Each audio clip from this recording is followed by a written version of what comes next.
কিরে ঘরের দরজা বন্ধ, তুই কোথা গেলি?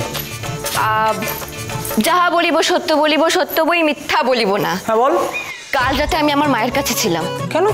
তোর তো দেবার সঙ্গে থাকা উচিত ছিল, দেবার এরকম অবস্থা। যাহা বলিব সত্য বলিব, সত্য বই। চুপ কর চুপ কর চুপ কর, সিধে পয়েন্টে আয়। হ্যাঁ, আমাকে দেবা কাল রাতে তাড়িয়ে দিয়েছিল, সেই জন্য আমি মায়ের কাছে ছিলাম। তাড়িয়ে দিয়েছে? তাড়িয়ে দিয়েছে কেন? যাহা বলিব সত্য বলিব, সত্য বই। দূর বাবা, তুই বল না। শোন, বউরা যা বলে স্বামীর ভালোর জন্য বলে, এটা তুই মানবি? হ্যাঁ। সেরকমই আমি ওকে বলেছিলাম যে আর এরকম গুন্ডাগিরি করো না, মারধর করো না।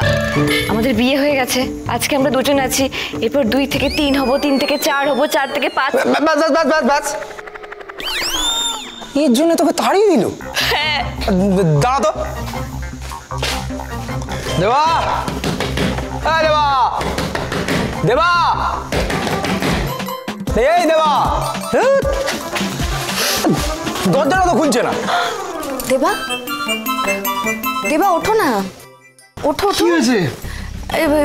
দেখো না, পল্টুদার দরজা ধাক্কাচ্ছে, একটু দেখো। পল্টু ডাকছে কেন? আমি জানি না, কিছু হয়েছে বোধহয়, একটু যাও না, সাবধানে।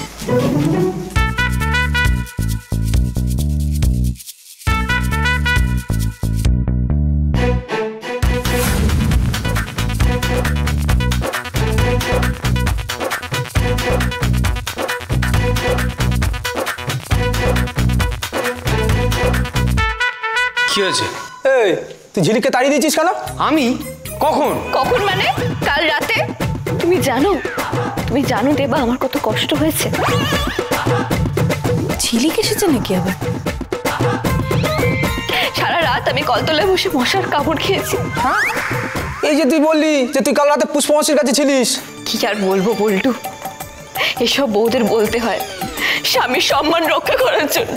দেখ দেবা দেখ, অন্য কেউ হলে না তোকে বধূ নির্যাতনের কাছে ফাঁসি দিত। আর ঝিলিক বলে তাই তোর সম্মান বাঁচানোর জন্য মিথ্যা কথা বলেছে। ছি ননি,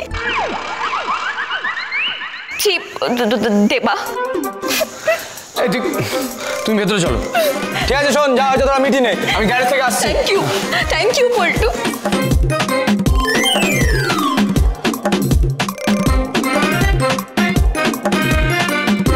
তোমার মতলবটা কি বলো তো ঝিলিক? সকাল সকাল আবার এরম কেন করলে? আমি প্যারেলালের সাথে ছাতাবাড়ি চলে যাচ্ছি, তাই যাওয়ার আগে পাহারাদার বসিয়ে দিয়ে গেলাম, যাতে দেবা তোর উপর কোনো অযত্ন না করতে পারে। আসছি। ঝিলিক, ধন্যবাদ, তোমার জন্যই আমি অন্যরকম একটা আঁখি হতে পারলাম। এভাবেই থাকিস, যাতে তোর দেবাকে প্রয়োজন না হয়, দেবার তোকে প্রয়োজন হয়। Tata tata.